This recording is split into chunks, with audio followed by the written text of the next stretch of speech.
it's one of those days where it's like, And I gotta be I can tell you right alone. now, when we get back in, from the eye doctor and swim, I'm going to be back in my lounge where I'm going to make a fresh, hot pot of coffee and I'm going to relax and read. I'm going to go between reading and watching TV. Well, I had a little. Caleb and I are really backed up on The Flash. I love Caleb so much. Well, he'll only watch like 3 in a row tops because they're like almost an hour long. Mm-hmm. So he'll indulge me every now and then and like we'll watch 3 in a row. But usually after 2, he's like, all right, so next week. I love Caleb. He's like me. I can't just sit there and binge stuff.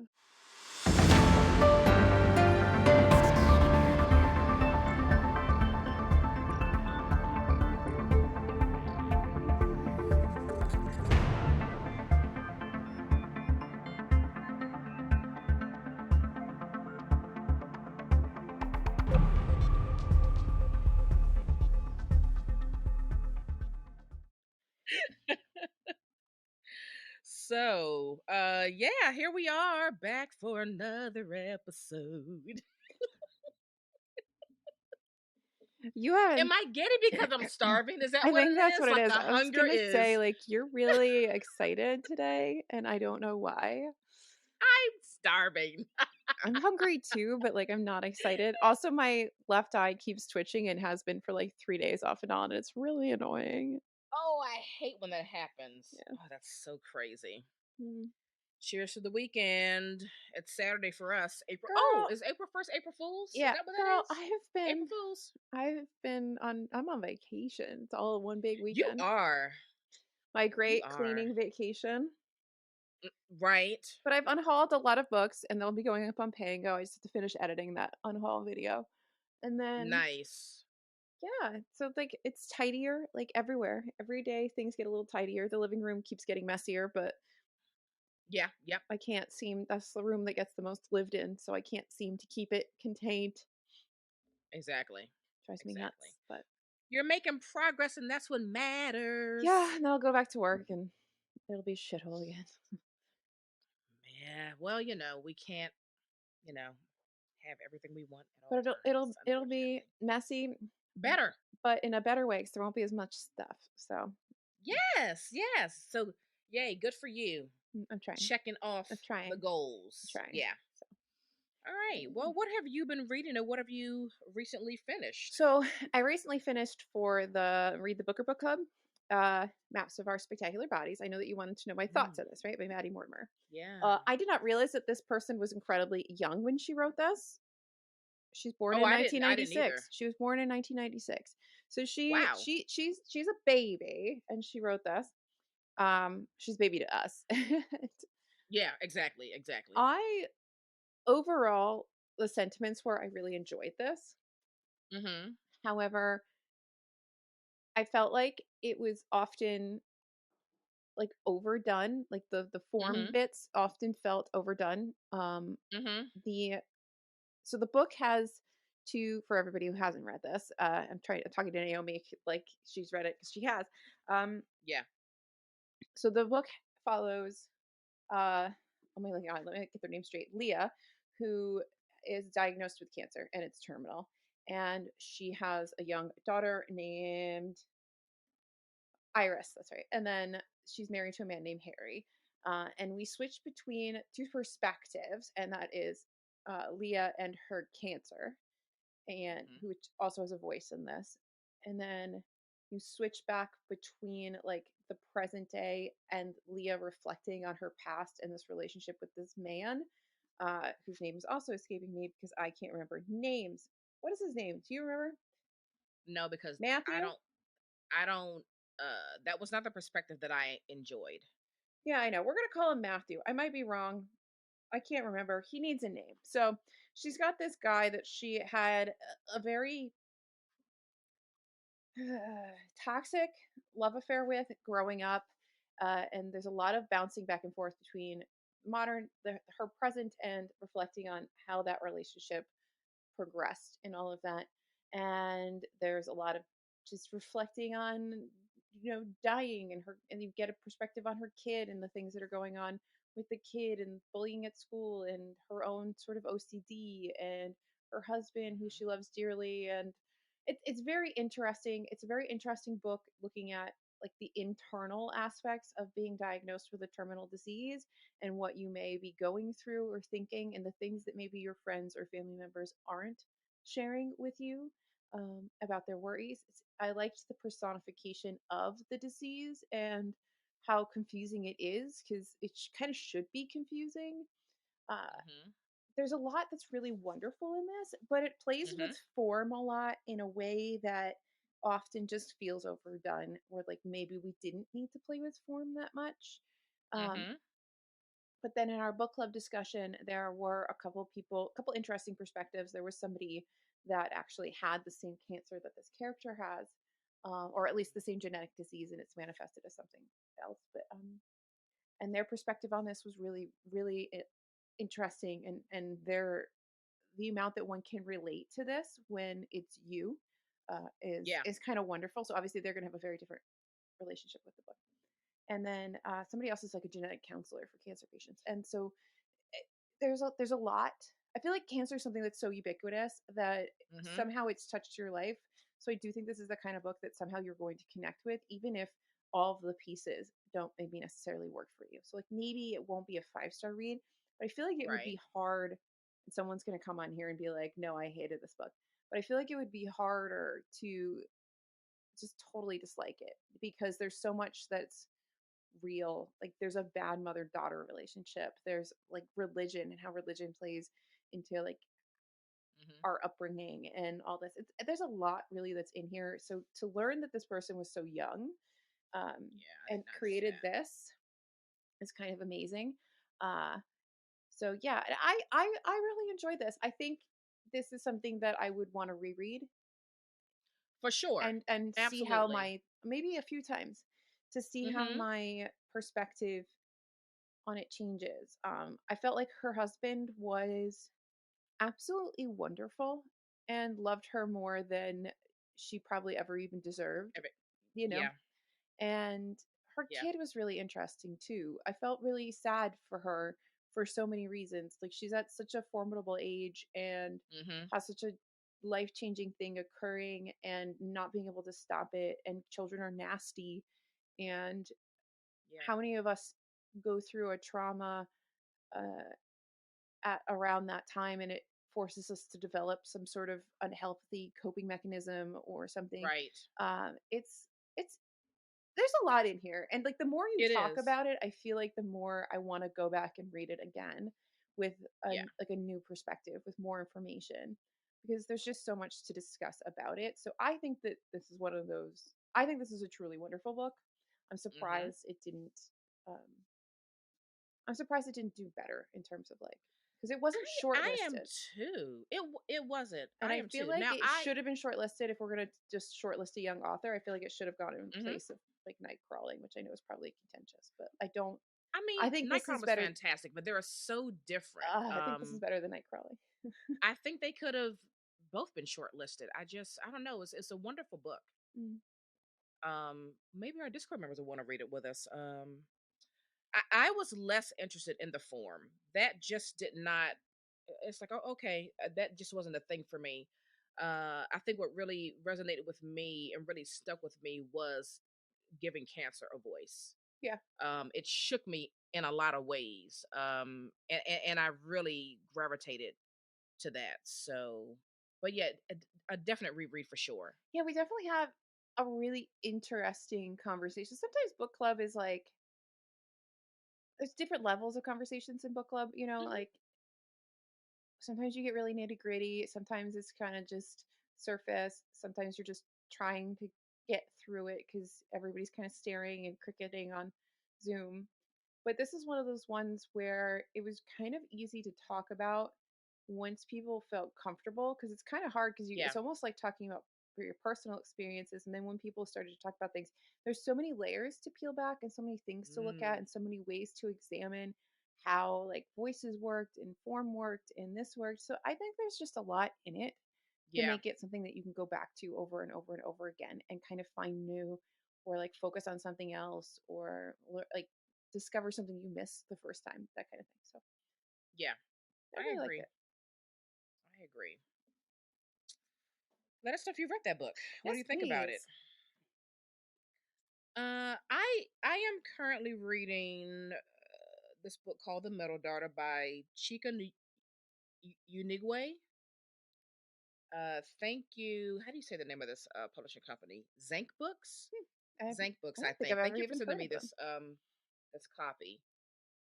So I'll just read the back for a little bit. It says, when 17-year-old Nani loses her older sister and then her father in quick succession, her world spins off its axis. Isolated and misunderstood by her grieving mother and remaining sister, she's drawn to a preacher, a handsome, self-proclaimed man of God who offers her a new place to belong. All too soon, Nani finds herself estranged from her family, tethered to her abusive husband by children she loves but cannot fully comprehend. She must find the courage to break free and wrestle her life back without losing what she loves most. I'm in the very beginning. I'm only 57 pages and I've just gotten to the part where Nadi meets this self-proclaimed man of God. So I don't have a lot of opinion on it yet, but I want to see where this goes. She had the main character had a very special relationship with her father. It was very sad when he died. And so now you see how Nani and the mother and the sister are all coping with his death. It is a rough go of it. So you really feel for this family. And so it's going to be interesting to see, since Nani is like, she's seems to be having the hardest time like moving forward, moving past the grief to like kind of move on with life. The sister seems to be obviously still grieving, but like she's able to carry on with her every day. And the mom's a powerhouse, she's a business owner. She's got some big things going on there. I think she's channeling her grief into doing her work. But Nani's really struggling just to get back to like the every day to day kind of a life that she had. So it's going to be interesting to see how this man that she meets, this self-proclaimed man of God, how she's going to connect with him, Hmm. because she's still very much in the throes of the grief from losing her father. And I'm wondering how that's going to influence her decisions and her thought process when she's connecting with this man, because I'm literally just in like the first chapter of the meeting and she's talking about how he's so easy to talk to and how he really understands what she's going through. And I'm like, oh, this is already feeling like a big old recipe for a disaster. So that's where we are with this. But I'm invested in all of these people and I'm excited to see where this story takes me. So that's The Middle Daughter by Chika Unigwe. And this comes out April 14th. Interesting. You'll have to keep me posted on what you ultimately think about it, since you're still kind of Yeah. early on in it. Yeah. I do like things that kind of deal with grief like that, so that might be something Hmm. that's right up my alley. So Yeah, for sure. yeah, um, yeah. And I So just want to say, unlike the grief I experienced in that book, Rootless, I'm not over it. oh I'm not. yeah, I want you the author really to know I'm not over it. could you send them a message? Okay. I mean, I sent her a message when I first. I mean, she responded to a story I posted, and I was like, I need some time. I wasn't what you just did to me with this character Effie. I'm gonna need some time, and I still need time. You I still haven't even written a review yet. I'm still like, I cannot believe this happened. I am heartbroken. All right, I just want to say that I'm grieving. I'm grieving the loss of Effie in the book Rootless. All right, carry on. well, we are here. We are gathered here today to discuss. Yeah, dearly beloved. Dearly beloved, to discuss something that I feel like we kind of talk about on our own a lot. There's all Yes. these like classic books that we're always like, I'm so gonna totally read that, and that we never do. Mm-hmm. So we are gonna call ourselves out, and we Basically. have a little pile each of 5 classics that like we cannot believe we just haven't read yet. Uh, I'm looking at mine. I don't know what yours looks like, and I'm starting to think that some of the reason why I haven't read mine is because they're all like this big. Oh, not so much for me, but my okay. So mine are, here's what's funny about mine. It's like, because I like recently, meaning over the last couple of years, like I intentionally was like, I need to read that. I'm gonna put that on my list. And every time I go out book thrifting, I'm gonna be seeking it out. And still have not cracked open any of these. So I'm totally putting myself on blast. All right. Do you want to go first? You want to blast your first book? The first one is The Soul. She needs get this girl a sandwich. She needs something. And your All shirt says right. bacon. Like, did you channel that? Or are you just like, I'm hungry, I'm putting on a bacon shirt? I think I did. I think I did. I just made Caleb bacon. All Ooh, right. nice. My first one is The Souls of Black Folk by W.E.B. Du Bois. And it's so slim. You can read that. Read that I today. can read this today. Read that today. I can read that. I don't know. I think this is one of those thinky books. I'm gonna wanna, get into it. Is it a But thinky woman book? yes, it's a thinky woman book. This is one of those where I'm gonna be like on an annotating mad dash. So, but yeah, The Souls of Black Folk. That's it. W.E.B. Du Bois. I believe somebody. Oh, now I can't remember her name, and she partnered with someone else on. It's two bookstagrammers that are doing a read along Oh, interesting. for this, I believe. But I think they're, if I'm not mistaken, is it a year long? I could be wrong about that, but she and someone else on Bookstagram are doing a read along for this.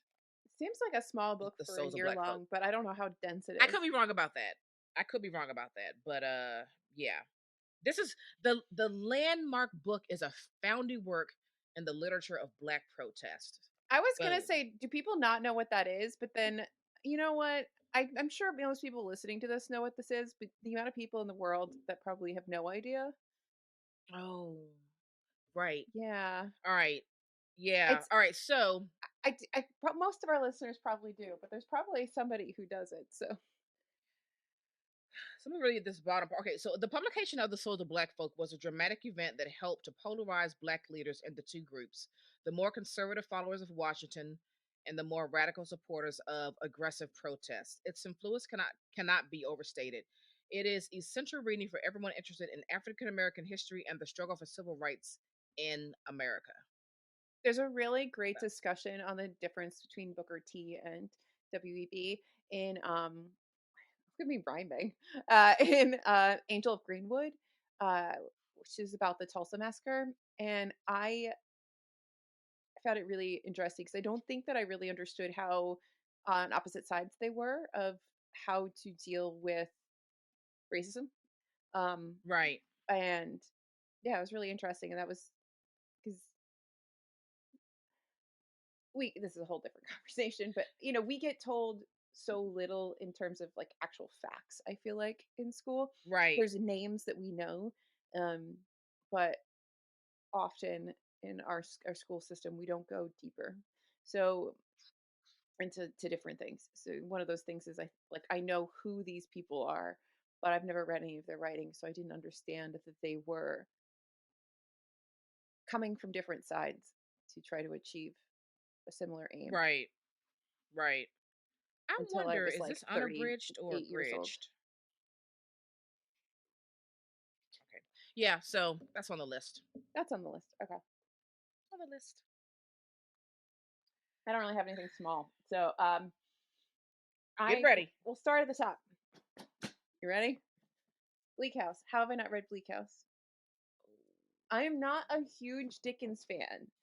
However, Mm-hmm. I feel like Bleak House is one of those Dickenses that everybody really likes, and the story is Mm-hmm. supposed to be really interesting. And I know that I've watched the Masterpiece Theater of it, and I've enjoyed that. But I need to read the text. But Dickens always terrifies me because the man was basically paid by the word. And so, unlike the things that I tend to like, which are very sparsely worded, very intentionally worded Yes. stuff, this is Yes. overly wordy. um, Yeah. but I'm very, very, very interested in this one, and I just need to pull up my big girl panties and do this. This is the Jardice and Jardice case. So basically, the idea is that there's been this Jardai and Jardai case going on in the courts. So there's this big, like massively huge inheritance that's being fought over. Basically, who is the inheritor of all this? And it's been going Hmm. on for so long that basically there's like no inheritance left because it's just Oh been wow. all the lawyering has been pulling out of the inheritance to argue this. And Oh it's the wow. whole story sets around that. And I think it's actually based on a real case that kind of occurred. Like, I Mm. don't think the characters are, but like there was a real case that Yeah. was in Chancery that like this kind of happened. So it's supposed to be really, really like one of his best works, I guess, and one of his more beloved ones. And Really? yeah, That's so interesting. I never. Well. it's one of his Mm. later works, and I think it's supposed to be like one of his best. Um, but I never get to it, and I need to Yeah, for sure. one day. Yeah, Maybe it's a 2024 goal. it's not a 2023 goal at this current point in time. Yeah, because we're in April now, so I don't know. All right, my second one is Jubilee by Margaret Walker. It says Jubilee tells a story of Viry, the child of a white plantation owner, and his black mistress. Viry bears witness to the South's antebellum opulence and to its brutality, its wartime ruin, and the promises of Reconstruction. Weaving her own family's oral history with 30 years of research, Margaret Walker's novel brings the everyday experiences of slaves to light. Jubilee churns with the hunger, the hymns, the struggles, and the very breath of American history. It's been Hmm. on my list for a very long time, I think you need and to I have read this that. very beautiful 50th edition, And anniversary yet edition you right haven't here. read it. I haven't read it either. I know, I'm terrible. I'm terrible. It's okay because we're both terrible. I don't know if that makes it better. The New York Times says one of the most memorable women of contemporary fiction. Okay, Interesting. alrighty, All yeah, right. Well, I guess I technically have a woman too. yeah, George Eliot. yes. Middlemarch. Do You, not read that without me, I was ma'am. gonna say you and I have been saying how we need to read this for a really long time, and we haven't. Um, all I know is this is like gossip. Mm-hmm. And that is what I know about Middlemarch. It is long, it is gossipy. It kind of came out in serial form, so it's kind of Oh fun to. yes. Some people like to read it in serialized form Mm-hmm. because you kind of, I guess, you want to know what's going to happen next. You know, if you read one chunk and then you wait for a little bit to read the other, because ooh, who knows what's happening in this town? But that's literally all I know about this Yeah, book is that it's a little gossipy. yeah. It is well loved, but there's also a lot of people that hate it. Um, I need to know. I need to know where I stand in the Middlemarch. Like this is the first I chapter. I just. Oh, okay. Oh, all right. I Well, just the want to know first where I book. stand with George Eliot in general. The first book. Yeah. So, and I have this beautiful copy of it that we found It is gorgeous. somewhere, and I need to read it. Did I send you my other Middlemarch, or do I still You have that did. middle? Okay, so you have a No, you Middlemarch. sent it to me. So Mm-hmm. you and I will have to do this at some point, Yes, I'm maybe. excited about it. I'm excited about it. We're gonna have to look. I'm gonna have to this list right here. I am gonna at least get through 3 this year. I will for sure finish one of these things this year. Hmm. But I can say that because I have some shorter ones on here, and you I said all of don't. yours are quite chunky, so that's different. But I can definitely get through 3 of these. The next one I really want to get to, like seriously, I think I want to start it in the summer at some point. So, are you done with your I second one? am done. I'm just sitting here Okay. contemplating my left eye twitching. I really want to read this year The Count of Monte Cristo by Alexander Dumas. Oh, I sent you that one. That's Jesus's favorite book, Yes. and I do want to read it at some Yes. point, Hmm. but I I don't think really I want to want to read it get this to year. this. Look at those end pages. It's a beautiful book. It's so Yeah. gorgeous, but I really want to read this. I want this to be something at the end of the year I can say I finally read it. What happened was I bought this book a few years ago And when I was ready to read it, I looked on the cover and it said abridged. And I was Yeah, like, there's a oh, lot God of dang abridged it. copies of it out there. Yeah. Yeah. And so then Yeah. Alyssa and Jesus were kind enough to send me this beautiful edition, unabridged. So I really want to start this year. It's his favorite book. He has read it in both English and Spanish, I believe, at this Oh, point. that's beautiful. And he got a new edition of it for like Christmas or something. So that's how you got that one. Oh, that's so He's not like lovely. me where I hoard all of my precious. Oh, my precious. New book, mine. Uh, Right? so yeah, I will Yeah. get there. I would love to read it with somebody, but I don't think that I'm gonna. I don't know. It's only April. I don't know what's happening I in my know. life It's only anymore. April. It's too Okay, early. it's too early for me to make these kinds of decisions, Naomi. It really is. All It right, is. this is abysmal that I haven't read this, but maybe we can add this to a list of things I get through this year because it's not as long as you think it is. And that Mm-hmm. is finally, I've technically started it at least once, and that is Crime and Punishment by Dostoevsky. Oh yeah. Um, Mm-hmm. I just need to read it. I Yeah. I just do. Do I need to explain what this is? I don't think it does. No. He provides a suspenseful, penetrating psychological analysis that goes beyond the crime, which the course of the novel demands drastic punishment. That's a stupid sentence. To reveal something Pretty about the much. human condition, the more we intellectualize, the more imprisoned we become. So I'm really all right. Yeah. Maybe I just need to bite the bullet and do this year. Not in April, but maybe LitBro just has to read it because if LitBro reads it, Mm-hmm. I'll read it because we're the same Yeah. person. Because if I Yeah. make it a LitBro book, it'll get read. Yeah. I mean, it's that and it's the brothers Karamazov. It's all of that There's a lot of that's on them. the I have the shelves Idiot that up there too. I have the idiot too, yeah. So And then I've gotten notes from the underground. I think I'm gonna read that one first because it's very slim. mhm. Notes from the underground. So but yeah, I think I I'm want to just read gonna them put this all. right here. Right in front of your theoretical face. Yeah, so I have to remember it. Now, my next one is part of a trilogy, but if I could at least start book one, then I know I'll finish the rest. And that is Palace Walk. I do not know how to say this gentleman's name, but I'm going to spell the first name Naguib, last name Mahfouz. Palace Walk, and this is book one in the Cairo trilogy. I do Oh. have the complete trilogy. And so I'll read just a little bit from the Goodreads. Very simple. It says it introduces the engrossing saga of a Muslim family in Cairo during Egypt's occupation by British forces in the early 1900s. Oh, This interesting. was the wait. Did they all win? Wait, did they all win the Nobel Prize for Literature? Or maybe he just won a Nobel Prize for Literature. Oh, well, they all say winner of the Nobel Prize for Literature. I don't know how the Nobel Prize works.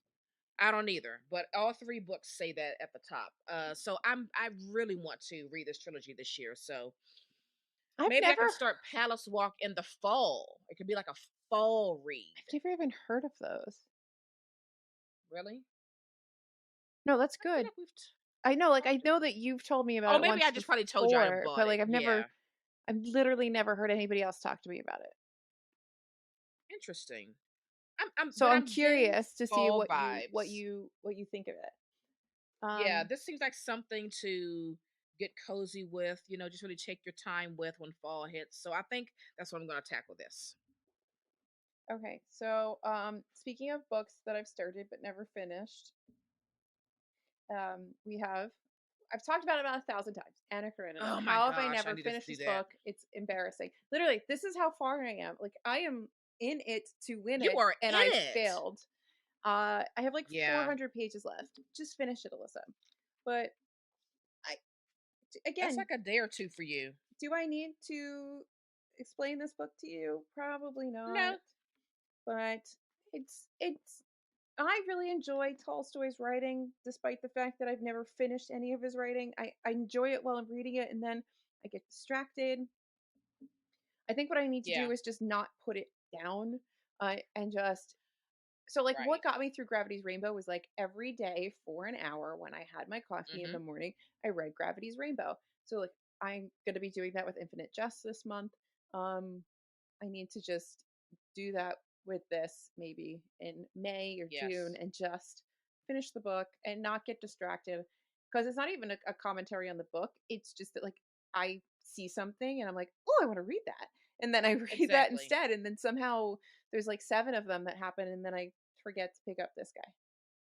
Exactly. So, uh, yeah. Anna Karenina. Embarrassing. I had that edition too. I like this edition. I do too. I had another one, but I didn't like the font. And so when I went back to McKay, they had that edition. It's like, oh, this is much better. And I picked that one up. The interesting thing about these translated ones is that have multiple uh, translations is Mm-hmm. so like the Maggie Gyllenhaal audiobook Mm-hmm. I have on my Audible. I think it was free for some time too, but I think I paid Mm-hmm. for it at the time. I think I used a credit. But anyway, it is not the same translation. So it can be annoying when you're reading along, but I'm also finding it really interesting to see the things that change They between changed. Yeah. translations. And it's so much easier to see that when you're listening to one version and then, I'll pause and I'll kind of go back and read what the text that was different or changed. And it's not all of it. It's like there's certain Yeah. chunks and passages that get handled differently or some of like so I have the P&V and the P&V seems to be very true to the text and like a Mm-hmm. lot of the commentary that's very specific to the times um is in the P&V, but it's kind of changed in whatever the edition is that the Mackie Gyllenhaal is translating from. So it doesn't go as hard into like the very Tolstoyan commentary on like the politics of the Right. time. And I get that because that's not as timeless as like the rest of the Yeah. story, but it is really interesting to see how he Yeah. criticizes Russian life or Russian Yeah. politics or this or whatever it is that he's criticizing because it Yeah. is kind of blatantly in the text and then not as Mm-hmm. like covert at times. But I find it very interesting and translators and what choices they make and on what to change and what to update so that it's more accessible for today's reader. So it'll be interesting. I'm gonna reread the Master and Margarita. I think I've read the Ginsburg translation, but then I also have the one you have because you mhm. picked it out for me The at Penguin, McKay. yeah, So I don't know. I forget that translator's name. I think it's two translators on that one, if I I'm don't not remember. mistaken. So I I'm gonna reread it, but I'm gonna read that edition and see The what it's hardest like. thing with a lot of like the Russian stuff in particular is how easily they flow between The Russian and names. French. Well, that, but Oh. between Russian and French, especially at Mm-hmm. specific periods of time, because it really was like a dual language kind of thing. Like if you were Right. really high up in society, you spoke French and Russian, um, Mm-hmm. and it does kind of flow in and out. So Yeah. it can be hard when you're translating one language um, into English, and then there's another language in the book, like dealing with showing that there is this section isn't being said in the same language as the characters are speaking. I guess is what I'm Right. trying to say. So Right. it's an interesting look at how they do Mm-hmm. it because there's a lot of differences between the Tolstoy editions, especially for Peace, that are dealing with even just that little fact of how do they handle I the know. French. Yeah, there's like a whole that Discord I'm in for that War and Peace read along. Like he's got channel set up for the various translated versions, and those conversations got real deep. Yeah, Because there are some people in the group that have read all the every translations multiple times. yeah, and there's lots of other differences, but like that's like one of those differences that maybe wouldn't be as obvious to you when you're just originally like Right. just thinking about how things would differ between translators. I can't even talk anymore. Um But yeah, how they deal with the French in like War and Peace Yeah. is interesting. Yeah. Man, I need to read that too. Ugh, That's not on this list. You only get so one many. Tolstoy on this list, okay? I know. I know. It's fine. Okay, my next one is also very slim. It is Kane by Jean Toomer. Ah, So Kane. slim. Have I read Kane? I have two copies of this. I feel like I read I Kane al- for something. Maybe I for also have that Norton Critical Edition one, so I have two. I couldn't pass this one up though. This is just I don't know. I just love why this. do I feel like I read that for like a class? Maybe you did. Hmm. Maybe you did. So, what am I reading here? I don't know what I'm reading. I don't know what you're reading either. I was going to read a synopsis a little bit, but I hate how the paperback you never can figure out. Is this just a quote? Anyway, Kane, Jean Toomer. Look up on you on Goodreads. This is so short. I don't. I have no excuse, guys. You I really have no do have excuse. a lot of really short books on there, so I don't know why you haven't read. And again, these are the ones that like I have intentionally. I'm not talking about when I go to McKay and I just see a classic and I'm like, oh yeah, I want to read that. I'll pick it up. These are the ones that, like I put on a list, and I was searching for these every single time I went out thrifting. Okay, every time. It's because we need more time to read. That is what it is. That is what it is. Yeah, That's really it. yeah. That's it. Or maybe just stop getting distracted by all the other things, or I don't know. I'm a wild lady when it comes to reading sometimes, like reading 6 books, 7 books. So oftentimes I feel like Naomi is reading like 10 times more than me, but I think it's because at any given time she is. Like I might Yeah, have 2 or 3 on the go, but she's got like 7 on the go. So we'll be talking, and it feels like I don't know how we don't compare numbers. It's not like that kind of we're not competitive, but like it just some days yeah. I feel like Naomi is on track for like a 400 book year. Like that's how much it And I'm feels and I, like but right, that's right, not how much you not at read, but it's all. just the sheer amount of books you have going at any one time is like Right. Yeah. it's so crazy. And I read a lot Yeah, of books at one time. yeah, and it's I guess it's because the time in which I have to read. So, I like to sit down to read my books with my, my coffee, with my with a YouTube ambiance room in the background with a little bit of jazz. Mhm. And I like to sit down for like some hours and read. And so that's mostly, in the evening between like, 4 and 8, maybe 8:30. I don't generally enjoy reading at nighttime. Alyssa reads all day. If she's not, she reads all day, and she will read late into the evening at like 10 o'clock. Like She's 2 still in the reading the book. morning. I'm like, no, it's 8 o'clock. Now it's my TV time. And so like the books I'm done. Yeah, I don't have TV Every now and then a book will get me and I'm like, okay, I'm gonna read you until 9. You're getting time. that You're much of my wild time. woman. I'm wild about it. But generally, like once I've read between, like 4 and 8, 8:30, now I'm ready to like dig into my TV shows. Yeah, I don't have TV shows. That's the problem. Right. Or the difference. It's not a problem. It's a difference. Yeah, yeah. So was that your last one? No, Oh, okay. I went first. I can't remember. So I know I couldn't either. I don't know how I haven't read this yet, considering I've read books about this book being written, but I have not read this book yet. Oh, what is this? Dr. Zhivago by Boris Pasternak.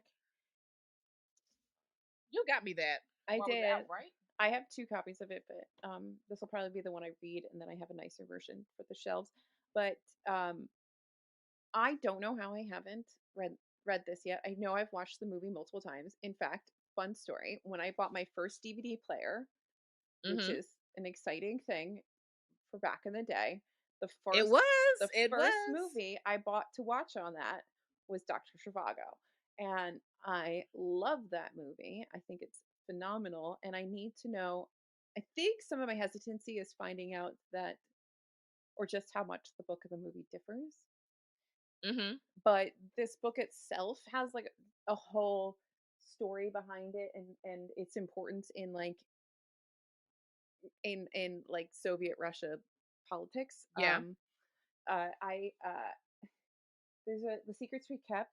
It's over there. I can't remember the author's Oh, I name. remember that book. It That was a talks Reese pick, wasn't it? Yeah, it talks Mm-hmm. about this book and getting this book out of Russia and getting it into translators in hands and getting it out Wow. into like the populace, because Pasternak had he's just a really interesting figure in Russia, and he does have commentary on everything that has happened in the Soviet Union, and like it has its own like lore as a book itself outside of what's actually Yeah. between the pages. And so it's weird to me that I haven't sat down and actually wrote actually written this. It's weird to me that I didn't write. Read.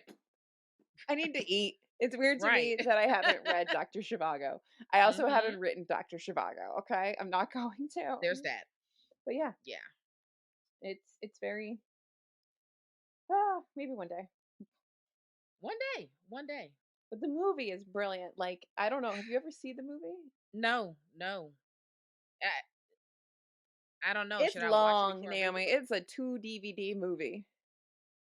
Maybe I'll watch the movie this year and then read it next year. That could work.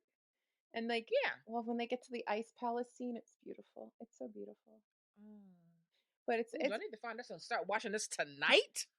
but it's not just a beautiful story. It's actually kind of critical of like the Russian Yeah. Revolution and a whole bunch of other things. It's really good.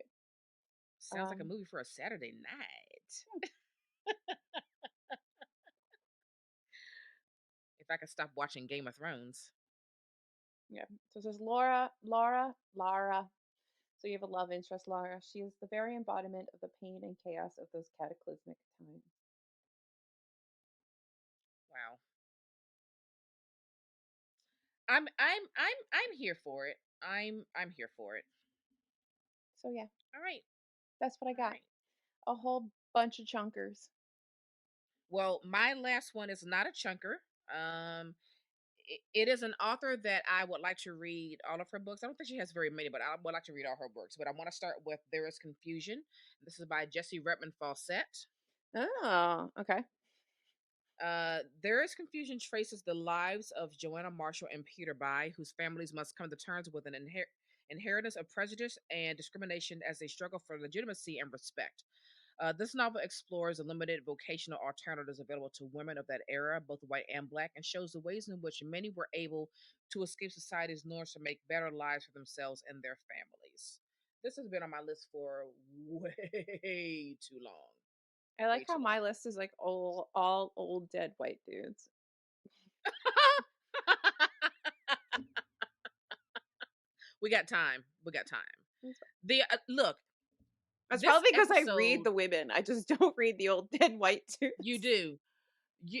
This if we had like an unlimited time, this could have easily been like 40 classics. You know what I mean? Oh yeah, Like there's there's more so on here. many. There's the There are entire stack of so trollops many. behind me, which we're not going to go over again. Oh my god, I want to get into Trollope so bad. I only own two or three.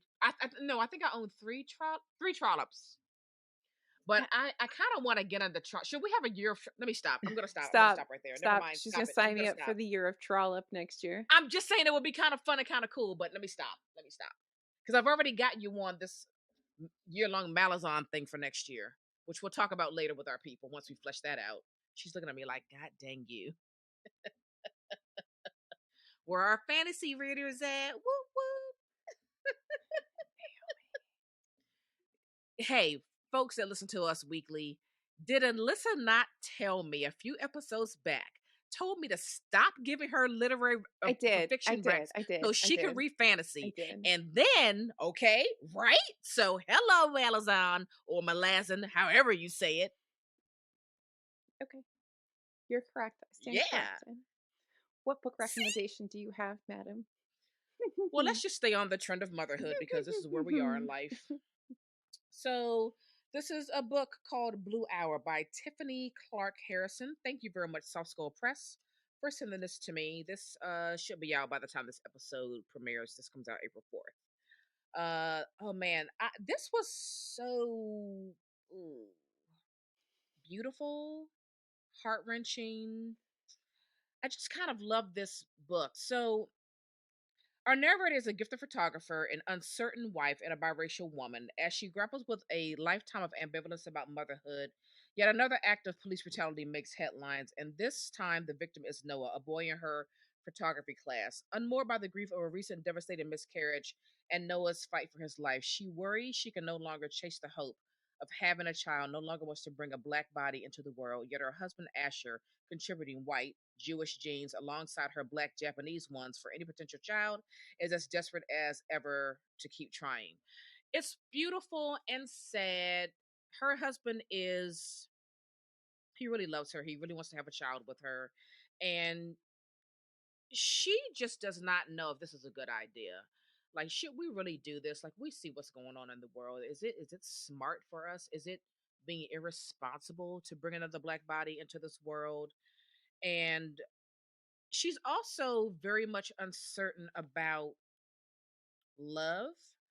There was a very devastating, tragic event that happened to her when she was in her college years, the first couple years, and I won't reveal what that is because it's similar to this story. But what happened there, and the grief that she feels around that event has kind of shaped her into being someone who, to me, reads on the page as being afraid to love and to be loved.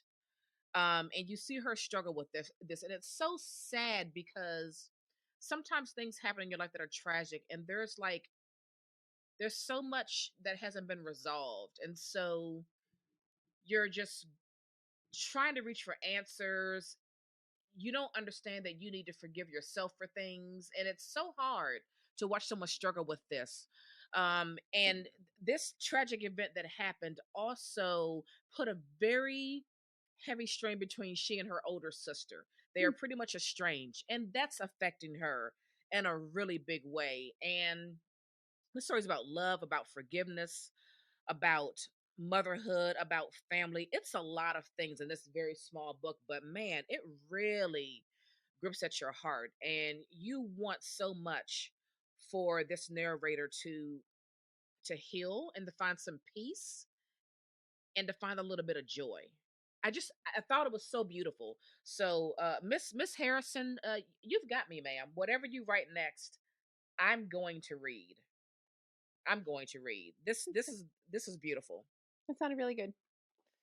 Um, I have something completely different. I have The Spite House by Johnny Compton, which is I want that.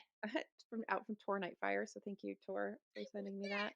Came out in February. It is um how do I describe this? So without like ruining something. So it's kind of like a haunted house story. It's got like hints of Pet Cemetery. Eric Ross is on the run from a mysterious past with his two daughters in tow. They come across an ad for the Mason house in somewhere in Texas, and he thinks they may have finally caught a lucky break. So basically, he's on the run with his daughters. You don't necessarily understand why he's on the run, but they need to sort of stay anonymous for some reason or other.